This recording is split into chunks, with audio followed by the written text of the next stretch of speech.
Ladies and gentlemen, thank you very much. We're going to reconvene now and start off with a session on Arctic research. Appreciate you all coming back from the break on time. And I'm very pleased to say we have, and I'm John Farrell from the U.S. Arctic Research Commission. I've been the guy kind of yelling from the peanut gallery every once in a while. We have 4 excellent talks today. I'm very pleased, very appreciative of these people coming to speak with us today. We'll start off with Major General Church Key, retired U.S. Air Force, who's the Executive Director of the Arctic Domain Awareness Center in Alaska, at the University of Alaska. And this is a Department of Homeland Security Science and Technology Center. And he's been just a real pleasure to work with and so very helpful in bridging between scientific research and the Department of Defense. I'm just so happy that he's here. That will be followed in the session by our second speaker, who is Dr. Brad Moran, who is the Dean of the College of Fisheries and Ocean Sciences at the University of Alaska Fairbanks. He's the guy who's in charge of the Cooley AK, the light ice breaker that's owned by the National Science Foundation and operated by Brad and his college.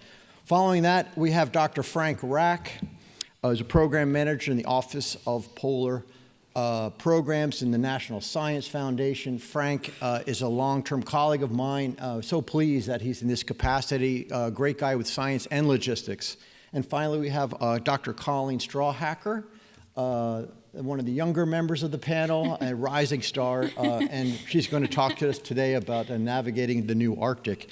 It's a pleasure when your colleagues are also your friends, as it is in this circumstance, and so it's a real wonderful opportunity to have that here. And just before we begin, a comment or two, and then a logistical suggestion. During this conference, we've heard a lot about security, and there's an awful lot of links between Arctic research and security. So I'm glad for those who are interested in security actually listening to this presentation. And why is that? I think research is probably the greatest example of cooperation and coordination in the Arctic region. The scientists have been doing this for decades, if not over 100 years, clearly over 100 years because of the certain IPYs. So if you want an example of how to get along in a region where you need to get along, to go along, it's scientific research. I've heard a desire for confidence-building activities. Well, conducting scientific research certainly does build confidence among nations. You could also consider Arctic research a form of soft diplomacy. Oftentimes myself, as a scientist, I'm approached by diplomats saying, can you have a sidebar conversation with this country or that country because you already know scientists from there and you know some of those people. So that really does happen. Domain awareness we hear about in security. Well, scientists are operating in this domain. They are certainly very aware, as you heard, such as from Hayo Aiken's presentation earlier today. And if you want to know how to operate in the Arctic, again, talk to scientists. We're going to hear from Frank Rack today about an incredible operation, an incredible expedition called the Mosaic Expedition. And you talk about an operation that's complex and expensive. That's going to be a perfect example. So, a lot of ties between security and Arctic research. I think a lot of lessons that can be learned, and so I appreciate your consideration of that. What we will do, the session will be mostly presentation to you. The speakers have all agreed to keep their talks within 10 to 12 minutes, enabling time for 1 to 2 questions. So what I would ask you to do is near the end of their presentation, if you have a question, please line up at the microphone beforehand. So you don't get stuck saying, oh, now I think I have a question. So please line up near the end, and we'll call you that way. So each speaker will come to the podium, give the presentation, and then we'll take it from there. So thank you very much, and we'll start with Church Key. Thanks, John. Oh, we'll go to the podium. In the airplane business, you always, time control really matters. So ready, hack. I'm underway on the clock. A decrepit has been is equal to what a retired Major General really is. I have a very smart aleck younger family member of mine that reminds me routinely that no matter what I do, I was not as good as they thought I used to think I was back when I was flying airplanes and operating complex equipment. Nowadays, this is about as complex equipment as I will operate, so I'll try to do it with at least a degree of skill and cunning. From our vantage point, everything that Dr. Farrell just said is exactly right. One thing I will share with you up front, number one, I am not a scientist. I have the privilege of shepherding scientists, and frankly, this is the best chapter next after career military service I could have ever hoped for. 2 years ago, Commander Ruth Lane at the U.S. National Ice Center talked about the fact that she loved her job. She mentioned that several times during the conference. I respectfully say I love my job even more than Commander Lane loved her job, because frankly, she had to leave and go do something else, and here I am still in the privilege of shepherding this research endeavor along. We are one of, well, here we go. This is not good. We'll try. Oh, here we go. Okay, so we are one of the Arctic Domain Awareness Center is one of 9 active centers of research that are supporting the Department of Homeland Security through direct congressional appropriation, part of the university programs.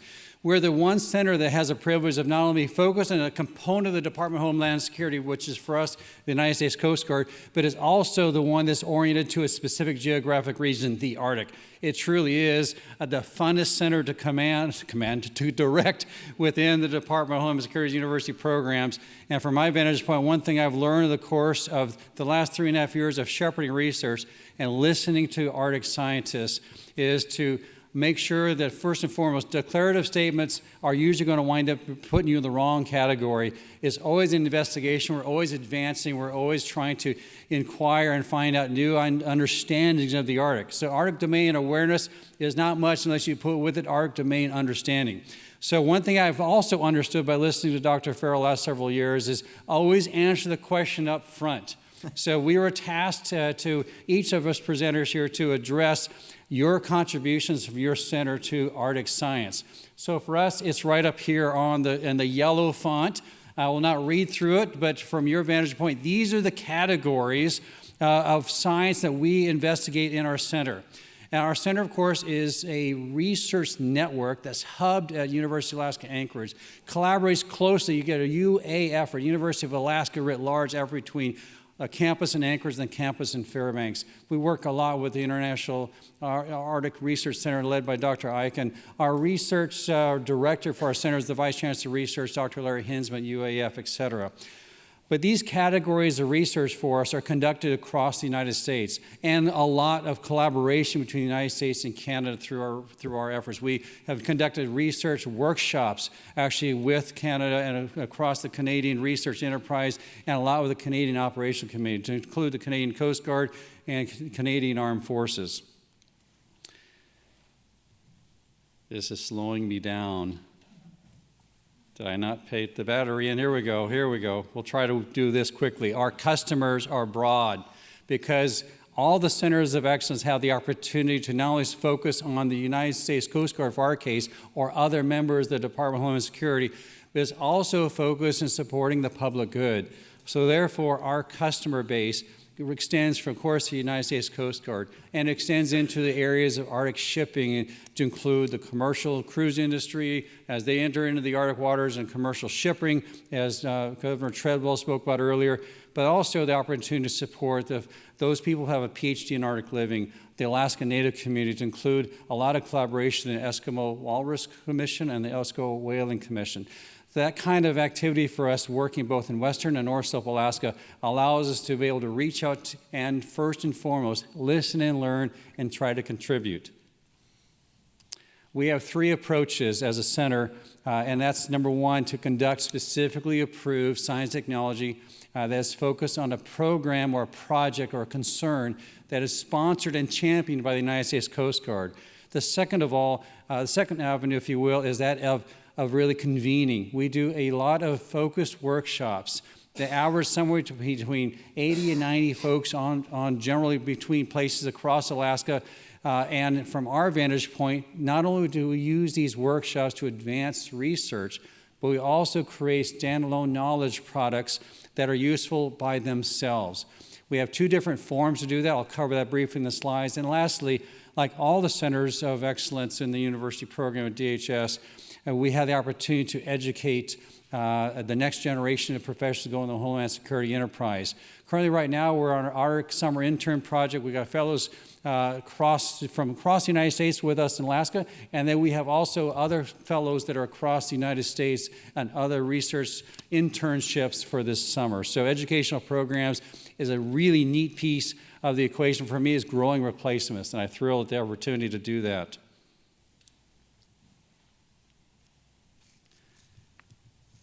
One of the things that we do as a center is really focus on the challenges faced by the maritime operator. Those things that drive the Coast Guard crazy because they're operating in some of the highest risk environments on the planet. And not only, of course, the U.S. Coast Guard, but also those folks that are operating within their maritime spaces in Alaskan waters.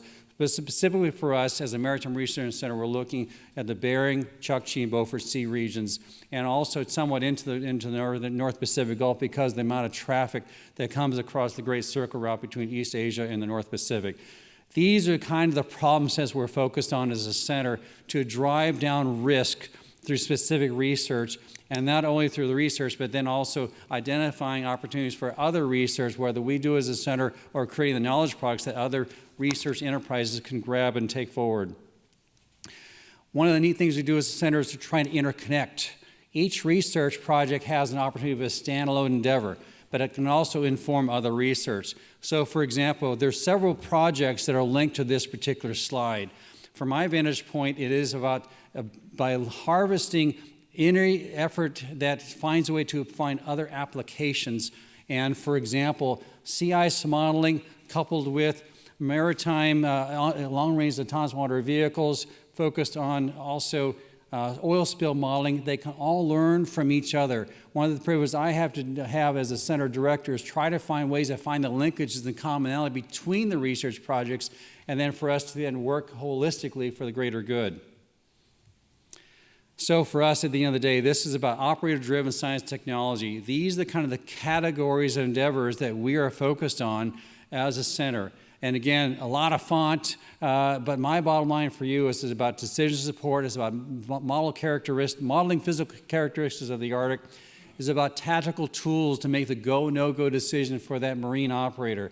It is about looking at different approaches to characterize when bad things happen in the Arctic. For example, an oil spill. We've just applied we've got four new projects underway that are really pulling apart different elements of essentially the oil spill problem set in the Arctic within the Arctic Basin. We're also doing work in big data analytics. We've done support to satellite endeavors. Dr. LaBelle Hamer earlier today is one of the folks we work with in Aspect. We are creating an exceptionally cool project, our flagship program, which is a propeller-driven long-range autonomous water vehicle to characterize at a very easily deployable context, put essentially an autonomous vehicle that goes in the back of a helicopter, pitch it, put it in the ice, let it sail out 600 kilometers, characterize an oil spill, and then come back. Pretty exceptional cutting-edge technology led by some of the world's best marine AUV folks between Woods Hole and Monterey Bay. The other thing, of course, is modeling and looking at geospatial data aggregation, looking to support small satellites for improved communications, and then an array of prior work that's covered at the bottom of the slide. Quickly, in different projects, I will have, as I always offer each time I do a presentation, to make the slides available for those who wish to have them. This is a rundown of page 1, page 2. Recently completed and transition research. We don't believe in research box canyons. We like to try to make sure that everything transition is part of our mandate from DHS, and privilege for us that these projects right here have just transitioned in the last several months from our center into operational support to the United States Coast Guard and other Arctic maritime operators. Some prior research is covered in this slide here. I wonder how this is. I'm going to pay a quarter next time, John. Okay. The bottom line for us is that we not only do research, but we do workshops. We've covered that. This is one context of the research workshops. Some are short-term and you're really the near-term. Some are longer-term. This is the longer-term example. We just included one on blue economy in Arctic context. It was pretty cool. Never did a part of something like this before, but it was a research endeavor for us and trying to take blue economy and put it into an Arctic context. We also support other workshops to include one coming up this in the November timeframe supporting Alaskan Command. It's going to be up in University of Alaska Fairbanks. Spoke briefly about our fellows and our Arctic Summer Intern Project, which includes 2 weeks that we just finished up at the Barrow Arctic Research Center. Exceptionally cool opportunity to bring students out into an Arctic field condition and help advance their knowledge, even if they don't become Arctic researchers themselves, but they can pull from that experience into their own professional futures. Lastly, if you want to be a part of what we're doing on a quarterly basis, we do a 4-hour Customer Partners Roundtable via Zoom. You're welcome to see me afterwards. Bottom line for us, what we do is advance science technology, education programs, and then convene smart people to think through tough challenges, focus on the Arctic, reducing operational risk. Thank you, sir, for the opportunity to present. I'm somewhere close to time. Thank you.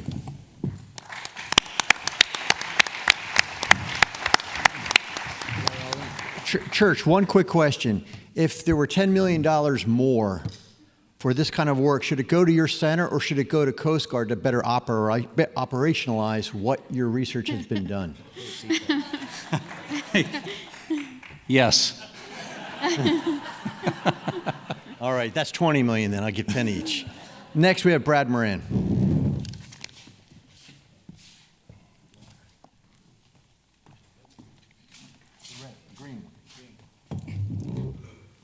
Good afternoon, everyone. I'm Brad Moran. I'm the Dean of the College of Fisheries and Ocean Science. I want to thank USARC, Wilson Center, and all the people that are behind this. This is a great and important meeting. Such a pleasure to be invited and to speak to you a little bit. I have 3 points. Number one, I want to talk about the vessel you see here, RV Cooley AK, ship operations and broader impacts. I'm going to give a few science examples, and I can end with something we're spinning up called Alaska Cooley AK Program. Some quick facts. Cooley AK is the only ice-capable global-class vessel in the academic research fleet. Ice-capable meaning it'll go through 2.5 feet of ice at 2 knots approximately. It's 261 feet long, making it global class. 20 crew, 26 scientists. It's home-ported in Seward, Alaska. It'll be there first week of August, but we're happy that it's usually at sea. We just renewed last year, I should say, our cooperative agreement with NSF. NSF is the National Science Foundation and owner of research vessel Cooley AK, and we're privileged to be the operator of that vessel. That's the second cooperative agreement through operation of calendar year 2022, at which point in 2023 we'll be mandated to compete nationally for the operation of that vessel. It supports national, Alaska, and international research. I was fortunate to be here 2 years ago. Since then, we've had successful operations, since March 2016, so it's fairly recent that Cooley AK has been fully operational.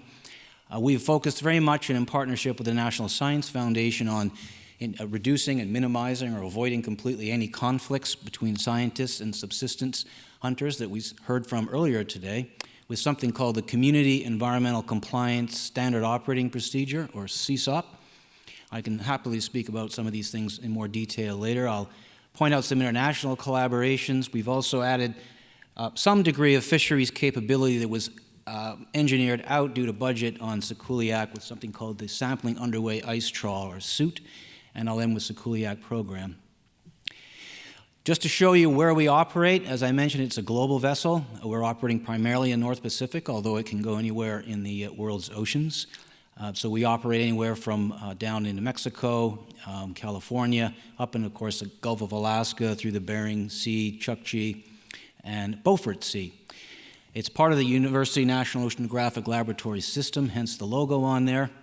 And I wanted to draw attention to those cruise tracks along the North Slope, an area that we heard from earlier today about the importance of Alaska Native organizations ensuring the welfare of their communities. This is a priority for NSF and for us as operators. In that regard, shown here is the bowhead whale subsistence sensitivity, or areas where bowheads are harvested. Anyone who wants to use or is successful in getting funded to use research vessels Cooley AK is required, and if the operation will potentially impinge on those areas shown there and along the North Slope, for example, is required to come and present to organizations such as the Alaska Eskimo Whaling Commission, the Arctic Waste Safety Committee, 1 year prior, and perhaps more than once, to lay out your science plan, and that is coordinated through our college, the National Science Foundation, the scientists themselves, and these organizations. It's very unique. It's the only vessel in the academic fleet that pays particular attention to ensuring that the conflicts are avoided between these different organizations. A few examples of some of the projects that Cooley AK is involved in. There are many. I'm just going to highlight a few. One internationally is the Arctic Research Icebreaker Consortium. This is run out of the Alfred Wegener Institute. It's funded by Horizon 2020 EU Blue Growth Strategy. It is a mouthful. The program is 6 million euros. It started a few years ago, over 5 years. It will facilitate network and coordination between different countries that are highlighted there with these vessels. That would be Pilar Stern, Avi, the Odin, Sweden, the new research vessel out of Norway, Kronsberg Haken. A new vessel's been added from Finland and Canada, the Amundsen and Cooley AK being the U.S. participant in this 6-nation funded program. There's many joint activities you can have if you apply to this program, and I welcome you to do so. You search online for that acronym. You can get up to a week of sea time, travel, shipping, all that good stuff paid for by scientists. The first such project in this program led by Avi is now funded on Cooley AK. That's an image, actually a cartoon image of Pilar Stern. It's the Go West Arise program using this surface and under ice trawl suit. You may ask, how does this work? How do you trawl under ice? Happy to talk about that later. But right now, the program will go forward with Jim Thompson's cruise on Cooley AK this November, which is funded through NSF, through Avi in this program. CFOS and also Department of Interior is providing support for that program. Another project that we engaged in, it was a multi-year, multi-agency, and very interdisciplinary program called the ASGARD, which is Arctic Shelf Growth, Advection, Respiration, and Deposition Rates, basically measuring all rates related to biological productivity, consumption, regeneration, etc. It was facilitated by Cooley AK. In all of those areas you can see from the Bering Strait up to the Chukchi Sea, there are a lot of surprising results in there in terms of heat budget and other analyses that were conducted as part of this program. I wanted to give a quick shout out to a major program. It is in the subarctic in the Gulf of Alaska, the Northern Gulf of Alaska LTER, another major investment by NSF in the University of Alaska Fairbanks. The blue dots are all the transects in the Gulf of Alaska that are serviced by Cooley AK. We hope for at least 2 ice per year. There are 3 legs per year that are operated. This is one of 4 LTERs that NSF has invested in the state of Alaska. Quite an amazing achievement. This is a fairly new one, as well as the Beaufort Sea Lagoon program. This is a program that we just had funded, thank you very much, for the navigating the new Arctic. Not the field work you see, but an investment by NSF into University of Alaska Fairbanks, CFOS, IARC, also Canada, Department of Fisheries and Oceans, to develop co-production of knowledge between native communities and the scientists. But the end game that we'd like to see is Cooley AK riding that cruise track through the Northwest Passage, which will be a first for any UNOLS vessel in the academic fleet. Of course, Healy is capable of doing that, but this will be a UNOLS-operated vessel. I'm going to move quickly past this one because the scientist said, don't show that quite yet, it's in preparation. The third point I'd like to make before closing out is something known as the Alaska Cooley AK program. We are making a loud and proud branding, if you like, of the investment of $500,000 by the state of Alaska in the operation of this vessel every year. We've branded it with this logo, if you like, Alaska Cooley AK program. We're absolutely committed to the successful operation of the vessel, and this program is emblematic of that. We've also invested in 3 new tenure-track faculty hires in ocean sciences that are onboarding in September at the College of Fisheries and Ocean Science. We're also very keen to modernize the Seward Marine Center, where Cooley AK is home ported. This is a visual of what our vision would be for what we like to think as the nation's gateway to Arctic and subarctic systems. We've heard a lot about ports, infrastructure. This is the only road, rail, and air, deep water, ice-free, year-round port in the northern northwest of the U.S. in America. So this is actually what we imagine we could have in Seward to facilitate the porting of Sekuliak, but not only Sekuliak. For example, Department of Homeland Security has invested significantly not only in a new icebreaker, but in 4 fast response cutters.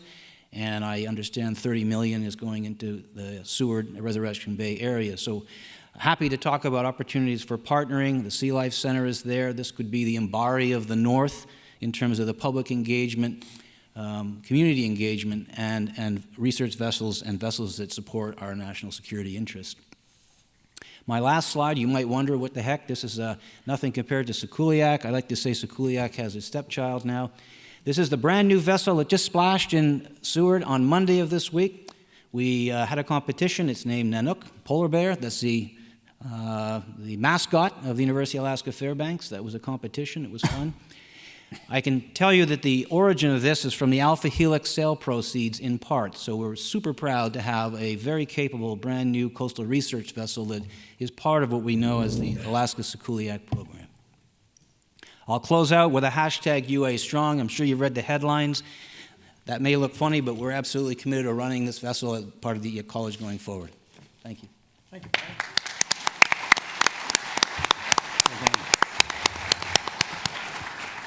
I think we'll just proceed right to Frank. And thanks, Brad. Since you got that Gulf of Alaska slide in there, you lose your question. Thanks. So Frank Rack. So I'm a program manager in the research support and logistics for the Arctic and NSF. And we have about 150 projects, field projects per year, about a third in Alaska, about a third in Greenland, and a third scattered around the rest of the Pan-Arctic region. And 6 to 8 of those projects each year are marine projects based on vessels, both domestic, like the Healy or Sekuliak, but also international partnerships, like with Canada, with the Louis Saint Laurent, with the Swedes using the icebreaker Odin, and then also the Pilar Stern, which is, we'll talk about the Mosaic project. I just want to highlight one expedition that left yesterday from Thule, Greenland, on the icebreaker Odin, and it's going to go into the Northwest Passage over the next 18 days. And it'll be live broadcasts from the Arctic to the Smithsonian Institution, the Exploratorium in San Francisco, the Alaska Sea Life Center, and there's some handouts out front if you're interested in following that expedition. But Mosaic is a large international expedition that's been in planning for more than 10 years, and the M in Mosaic stands for multidisciplinary. So as you see on the slide here, there are science teams focused on the atmosphere, the snow and ice interface, the ocean, the ecosystem, biogeochemical cycles, modeling, remote sensing, and air operations. And all these things are combined in this year-long expedition that will drift across the Arctic Ocean. So the focus of the expedition, the central observatory, is the icebreaker Pilar Stern, and the Germans are going to drive the ship up there and freeze it to an ice flow. And it's going to be supported by 4 other icebreakers, and I'll explain more in a minute. There'll be overflights by polar aircraft. There's participants from more than 60 institutions and 17 nations. And there's about 100 people on board the ship at any one time, and about 45 of those are scientists. So about 270 scientists over the course of the year, about 600 participants. And really the key is it's making observations of all these different aspects of the Arctic system over an entire year. So from the fall through the winter, spring, summer. And these time series events will, time series observations will also include events like ridging, the development of leads in the ice, storms moving through. And it's really the first time that all this effort is put forward to measure all these different variables through an entire year, and then assimilate all this data into the models as well. And so the NSF investment for Mosaic is 23 different awards, about 70 participants in the expedition over the course of the year, and about a $25 million investment between science and logistics. And there's other investments by other US agencies, by DOE, by NASA, by NOAA, who are contributing both investments and resources and and funding, as well as participants. And just to show you the distribution of NSF projects, these are the 23 different awards, and you can use the award number to use the NSF search feature on a website to drill down and find the abstract of the project and the amount of funds they requested. And this has been a topic of a lot of interest ever since the Washington Post article a couple of weeks ago. People have really focused in on what's going on with Mosaic. And so the expedition itself, which will start September 20th this year, will have 6 different legs. The expedition will start with both the academic Federoff and the Polar Stern going from Tromsø, Norway, together up to a position a little northeast of Cape Baranova in the Russian sector of the Arctic. And they'll set up a distributed network surrounding the Central Observatory out to about 50 kilometers in all directions. And there'll be buoys, instruments distributed out on the ice, and then there'll be right around the ship itself will be about a kilometer of really dense distribution of sensors and observing systems. And then in between each of these 6 different legs, which would be about 2 months long each, there'll be a rendezvous with a different icebreaker or a crew exchange by aircraft. And so most of these will be from Tromsø, Norway, and it'll be 2 to 3 weeks travel up to the ship, and then they'll get on board for 2 months, and then they'll have 2 to 3 weeks travel back from the ship after their time on board the Polar Stern. And that will include the Russian icebreaker Admiral Makarov, the Odin, and the Shulong, or maybe the Shulong 2, depending on the status. And then in October of 2020, the ship will end the voyage and reach Bremerhaven, Germany. And so on this image, the green circles are the range for helicopters and aircraft to get out to the ship to resupply or to have emergency evacuation if required. And CB is Cape Baranova and LYR is Longyearbyen. So the science that they want to study is everything from the stratosphere down through the troposphere to the sea ice snow interface, and then the upper 1,000 to 1,500 meters of the ocean. Also including advection from outside the domain into the observing area, fluxes between the ocean and the atmosphere. The biology is sea ice. There'll be net tows. They're looking at the radiation and energy balance. Pretty much anything you can think of measuring will be measured on this expedition. It'll be done continuously throughout an annual cycle. So that's really the big difference in Mosaic compared to a lot of other projects that may only be up there for the summer. And Mosaic will be embedded in this other observing program called the Year of Polar Prediction, or the Polar Prediction Project, which is part of the World Meteorological Organization. And so what you see here are the YOP supersites around the Arctic, and we heard earlier about the DOE ARM facility at Utqiagvik, as well as at Aliktok Point. And so DOE will put a mobile facility on board the Polar Stern, and they'll also deploy another one in the Norwegian Arctic. And so with the Mosaic drift, we'll be going right through the center of this large observing area, and so all the information that's collected will then be available to be assimilated into a wide range of models, both at the grid scale resolution, different layers through the ocean, up through the atmosphere, but then to be assimilated into regional climate models, and then embedded in Earth system models.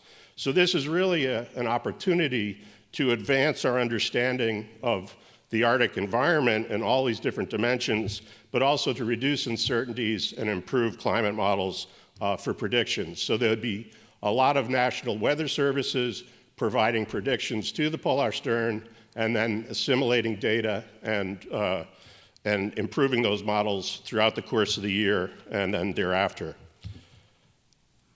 And so just to give you a view, this is the Pilar Stern. It has a lot of storage capacity, for about 100 containers being put on board, so all the supplies and equipment for the course of the year, and the instrumentation in various laboratories and containerized labs. And the highlight here is the DOE ARM installation, that mobile lab to study the radiation balance and the atmosphere that will be put on board the ship. There'll be also a lot of radiosondes through the atmosphere. There'll be 2 helicopters, drones, towers operating around the ship. Sorry, John.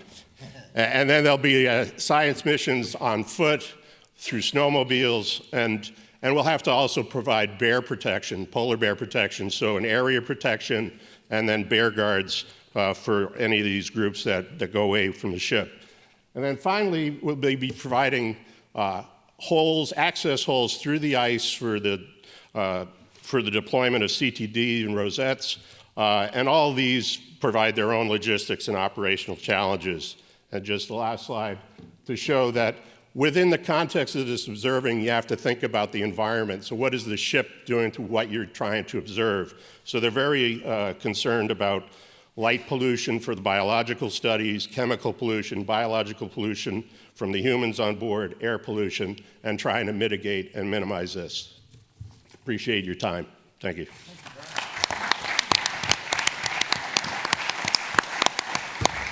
That's fantastic, Frank. Good luck with this. Look forward to seeing the scientific results. Colleen. Thank you. I should have worn heels. So I just wanted to thank John for inviting me to be a part of this panel. I'm really honored to be here. And I was tasked with talking about the Navigating the New Arctic program at the National Science Foundation. And I should probably make it pretty clear to this audience especially that navigating in this case is a metaphor. It's designed to tackle convergent scientific challenges in the rapidly changing Arctic that are needed to inform the economy, security, and resilience of the nation, the circumpolar region, and the globe. And I'll talk a little bit more about what we mean by convergent science in a couple of slides. So why do we need the Navigating the New Arctic program? This picture became really well publicized in the last couple of weeks of a couple of scientists going out into the sea ice near Greenland to check on some of their equipment, and they were faced with this in their dog team. A lot of meltwater on top of the sea ice. We know that the Greenland ice sheet is also facing an extreme melt season. Senator Murkowski talked about 24,000 lightning strikes in Alaska in one 24-hour period. The gentleman from Savunga talked about instead of having 9 months of winter, he only has 3 months of winter now. So clearly what we're seeing or what we're calling extreme events are rapidly becoming the new normal in the Arctic. So we need to enable science to help us understand these processes better and understand the consequences of these processes going on in the new Arctic. So NNA lives in this kind of wider ecosystem at the National Science Foundation called the 10 Big Ideas. Some of the other big ideas are harnessing the data revolution, understanding the rules of life, and navigating the new Arctic is one of those 10 big ideas. And I wanted to put this statement up here because this was actually written a couple of years ago, but when I reread it again when I was putting together this presentation, I realized that how relevant it was to the conversations that we were having here over the last couple of days. So I'll read it to you really quickly. Arctic change will fundamentally alter climate, weather, and ecosystems globally in ways that we do not yet understand, but that will have profound impacts on the world's economy and security. Rapid loss of Arctic sea ice and other changes will also bring new access to the Arctic's natural resources, such as fossil fuels, minerals, and new fisheries. And this new access is already attracting international attention from industry and nations seeking new resources. So some of Navigating the New Arctic's key components. On the left, you'll kind of see some of the wider themes that Navigating the New Arctic, or affectionately known as NNA within the halls of NSF, is designed to address. So those 5 are innovate for Arctic observing, advance research and modeling, co-produce knowledge, and I'll talk a little bit about how we define that at NSF on the next slide, build and enable partnerships, and advance STEM education and workforce. And on the right, you'll see the kind of tri-Venn diagram that we're envisioning the science to come out of the NNA program. So you'll see the social system, the natural environment, and the built environment intersecting together for us to really understand what is going on in this new Arctic. And so this is how we're defining convergent science through the Navigating the New Arctic program. So I've been really pleased over the past 2 days to see how much emphasis and value has been placed on Indigenous knowledge for understanding a lot of the processes that we're seeing in the Arctic. And the co-production of knowledge is something that we specifically called out in the Navigating the New Arctic program this year, that we really wanted to emphasize it in the research proposals that we were seeing from our scientists. From NSF's perspective, we define it as research in which local and Indigenous people and organizations fully engage in the complete research process, from the development of questions to collection, use, and stewardship of data, and interpretation and application of those results. So ensuring that our Indigenous partners are not just tacked on at the end of a scientific project, but they're fully engaged in the development of questions and the types of data that are being collected to address those questions. So NNA is planned and envisioned to be a 5-year initiative starting this year. So this year was technically the first year of that 5-year plan. In FY17 and 18, however, there was 2 pilot calls for workshops and research coordination networks. RCNs, for those of you who are not familiar with the NSF process, are often grants on the order of $500,000 that are designed to kind of put scientists and other people in the room together to come up, to have conversations, and to come up with new and innovative ideas together. So in FY17 and FY18, we funded a series of workshops and RCNs that are still ongoing. And this year, FY19, was the first year of an actual solicitation in which we called for research proposals and planning grants. And I should also say that even though this year was the first year of a 5-year process, we're hoping that NNA and the solicitation and call for proposals evolves based on feedback that we get from the scientific community. So I wanted to give you a taste of what we've been funding over the past couple of years through NNA. I put up a couple of titles from some of the proposals that were funded in FY17. Some of the themes include coastal erosion, transportation, food security, and community resilience. And like Frank mentioned earlier, I wanted to put these titles up because you can go onto the NSF website and search for these so you can see how much money they are awarded and see the public abstracts associated with these projects. In FY18, we have societal concerns including harmful algal blooms, Indigenous languages and data, research coordination and international scientific diplomacy, and knowledge co-production. The last title on this slide, I wanted to make sure that we had some engineering representation in the titles. Please do not ask me any questions about that one. I barely understand what the title means, but I wanted to make sure that you all knew that we were funding some really strong engineering proposals as well. So, as I said, in FY19, we had our first proper research solicitation. We called for proposals of 2 sizes, a research grant and planning proposals. $30 million of funding is available for this call. And I wanted to contextualize that in the kind of wider Arctic research program at the National Science Foundation. You can see here the Arctic section budget. Over the past couple of years, the major investment in 2009 is called out during the International Polar Year. And you can see here the Arctic System Science, Arctic Natural Sciences, Arctic Observing Network, and Arctic Social Sciences are our core Arctic science programs. They are often funded on the order of about $40 million per year. Navigating the New Arctic adds an additional $30 million to this pot of money. So it's a major influx of money. We have our 1 award out so far for FY19, so stay tuned. They'll be coming out any day now with more awards.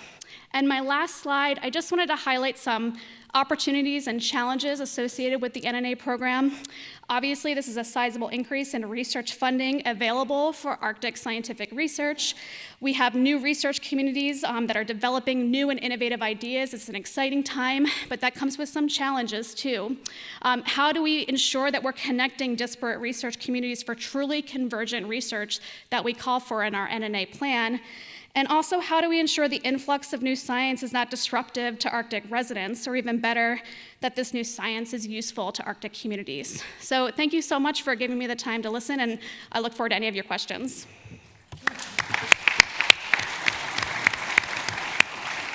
Thank you very much, panelists. I really appreciate you showing the great science that you're doing, and I hope you guys got just a flavor of it. So we're going to switch out now. Church Key's going to take over. We've got 3 more great sessions coming up. Church is going to do the first 2, Arctic Security, the U.S. military's perspective, and then he will continue with a panel on Alaska operators, and the final panel will be the generational contract emerging leaders. But I have a special treat that between the Alaska operators and the generational contract, we have Mr. George Newton with us, former chair of the U.S. Arctic Research Commission, retired Navy captain, submariner, and he was the gentleman who got this Ice Diminished Arctic Symposia started back in 2001. And George is going to give us a little bit of a perspective for about 10 minutes in between those 2 last panels, and so it's be a real treat for us. So thank you very much for your attention, and I hand it over to Church.